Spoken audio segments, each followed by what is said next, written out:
Here we have a very young man from the Andes, the mountains of Peru, who belong to the indigenous people in Peru.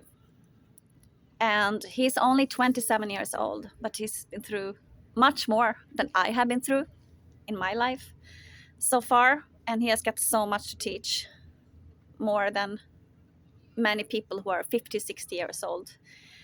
In these comfortable countries like Norway and Sweden, he has been through so much more. He's a real survivor, the way I see it. So, can you tell me a bit how it was to grow up in the Andes, in the mountains of Peru? Kan du fortelle litt hvordan det var å vokse opp i Andene? Det var jo en fin opplevelse, spesielt på grunn av connection som man har der med jorda og naturen. Let me just, you said it was a very beautiful experience because we were very connected with the earth and the nature. Man lever der med det viktigste som man trenger, som er mat. We live there with only the necessary. We don't live in, the food and the necessary things. We don't eat more than we need. Og det viktigste er at vi prøver å leve i harmoni med naturen og resten av vesener som eksisteres. And the most important, he says, is that they live in the harmony with nature and each other and other souls which exist.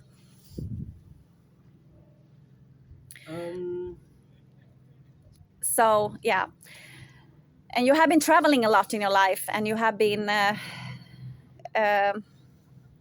surviving on your own since you were 14 and wanted to see something else. So you went traveling to different countries in South America. And tell me a bit what kind of different societies you've been living in, because you have been living in different societies and surviving in different ways while you were traveling. Can you tell me a bit about that? Altså, kan du fortelle meg litt om hvilke forskjellige samfunn du har prøvd å leve i når du har reist i Sydamerika, og hvordan du har overlevd når du har reist på egen hand uten mye penger og ibland uten noe penger? Hva har du å lære ut, og hvordan klarer man seg på egen hand når man er 14 år bare og gir seg ut på egen hand? Det er så klart at man lærer mye av behov. Man skaper mye ferdigheter. Og så med opplevelser så var det var jo forskjellige, siden det er forskjellige kulturer, så var det selvfølgelig positive og negative ting.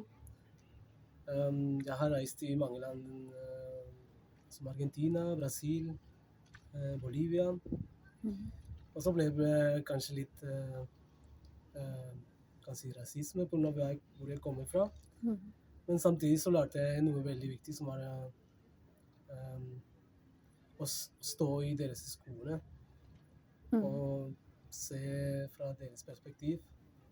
Så det hjelper å ikke dumme folk, selv om de er sånt.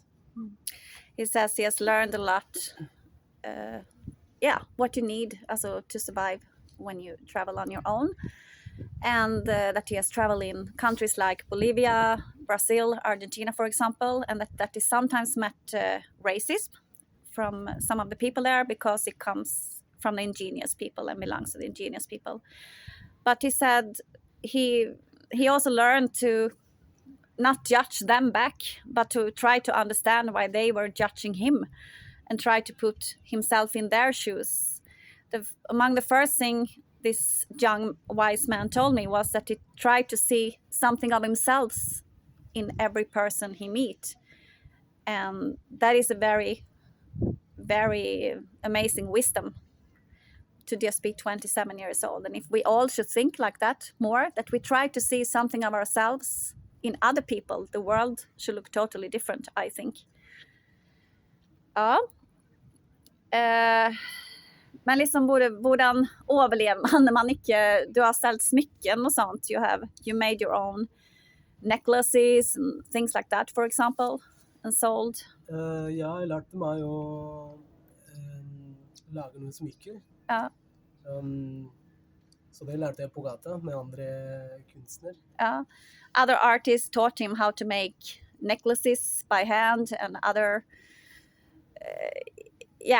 decorations you wear on your body, like on your arms and things like that. Det var selvfølgelig ikke noe lett. It wasn't easy to learn. Det var mange ganger som måtte sultne, som jeg har ikke engang penger til å spise eller sove i et hostel. There were many times he actually didn't have enough money to even sleep over in a hostel or for food. Hva gjør man da, liksom? What do you do then in that kind of situation when you don't have... Når man ikke har mat for dagen, hvordan klarer man det? Så jeg måtte bare akseptere situasjonen, og så prøve å gjøre alt som mulig, eller være litt engasjert med folk, slik at de får litt empati og kjøper kanskje noe. Yeah, so he tried to get good connection with people, so they could buy him something, when he couldn't find out ways to make money, and Okay, så hva gjorde du mer enn å selge smykken for å reise? Altså komme til så mange? Jeg spilte litt musikk. Jeg spilte på en fløyte og charango, som smågitar. Ja. Så spilte jeg på TV-en eller He also played music, like the pan flute, and what was his name of the guitar? Charango. Charango, yeah. He played it on the street, on the trains and buses, and so on, also to make a living and to be able to travel and to get food.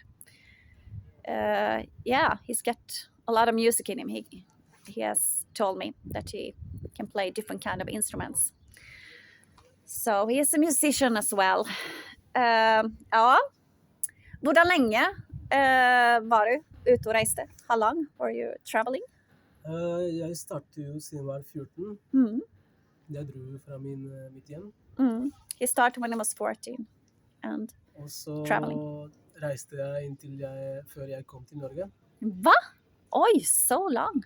And he was traveling until he came here to Norway. So, and then you were 21 when you came to Norway, right? Du var 21? Ja, jeg var 21. Oi. Wow, so he made it on his own traveling from he was 14 to 21. Så det her var den livsstilen du... Det var livsstilen min. Ja. Det valgte jeg, altså, det måte å leve valgte jeg på grunn av frihet. He was choosing this kind of lifestyle and lived it for so many years because he had a big need of living in freedom. Even if it was hard and all that, his longing for freedom was stronger than to live a comfortable life. Så längtan efter frihet blev mycket viktigare än att leva ett bekvämt liv. Ikke sant? Ja, det var mer viktig å leve i fred. Fri og i fred. It's more important to live in peace and freedom than to have a comfortable life. Og discover verden. And to experience and discover the world. Enn å sitte hjemme eller ha et vanlig liv. Than to just sit home and just have an ordinary life. Så hvorfor tror du at du har haft ett sånt längtan efter frihet? Är det för att du för att du kände att världen blev för trang liksom? Den blev för liten för att... Jeg tror et stort grunn for det det at jeg var kjempenysgjerrig på hva som man får se etter langt unna. He says that one of the biggest reasons why freedom became also so important was because he was very curious about the world outside the Andes in the mountains where he grew up. So, curiosity. I recognize myself in that. Och vad har du lärt dig? Vad är det viktigaste du har lärt dig om frihet på de här resorna och på den livsstilen du har gjort? What is the most important you have learned which you want to teach others about freedom? Selv om du kan være fri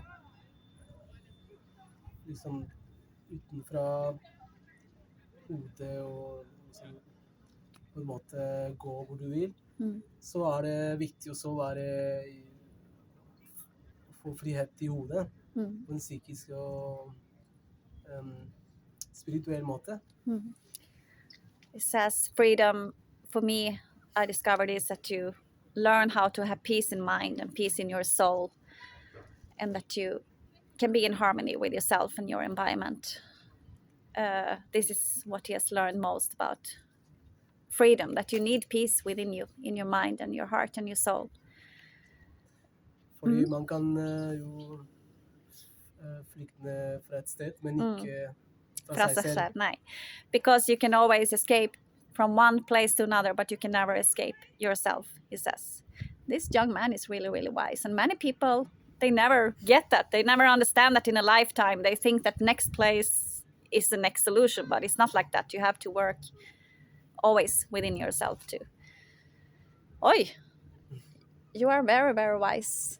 And what is the most important? Yeah, what do you wish? What do you wish for the future, for the coming up generations, the children, the younger generations? What kind of future do you wish them? Also, that we should live maybe more in a more peaceful way with ourselves. Alltså, vad önskar du för framtid för kommande generationerna? För du är väldigt jaga efter kicker idag. People are very kick-searching today. Barna mister ikke menneskeligheten. De burde få oppleve å se verden og gå ut enn å sitte bak et skjerm. Så de burde finne seg selv og lære seg hvem de er, og hva de ønsker seg faktisk. Akkurat. Jag håller med. I agree. He says that I wish for the children that they, spend much more time out in the nature and discover the world as well, and not only sit so much in front of a screen, and that they learn to know themselves and discover who they are, that they know who they are and are in connection with the real world and the nature. That's what he wish more for the future. Ja. Och vad är det viktigaste du tror att vi har att lära från din kultur i den här så kallade moderna kulturen vi lever i här? What do you think is the most important we have to learn from your culture in this so-called modern culture we are living in here?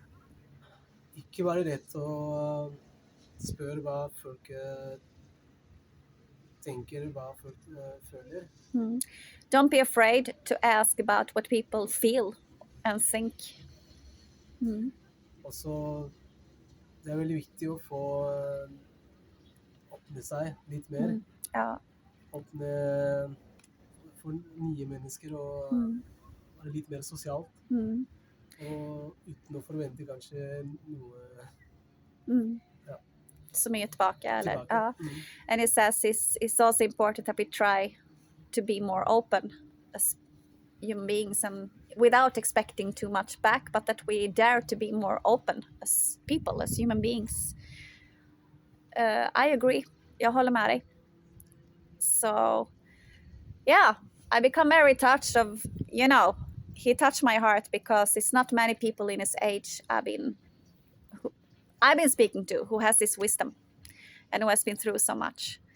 So, tusen tack att du ställde upp den här intervjun. Tusen tack. I appreciate it. Thank you very, very much for making this interview with me.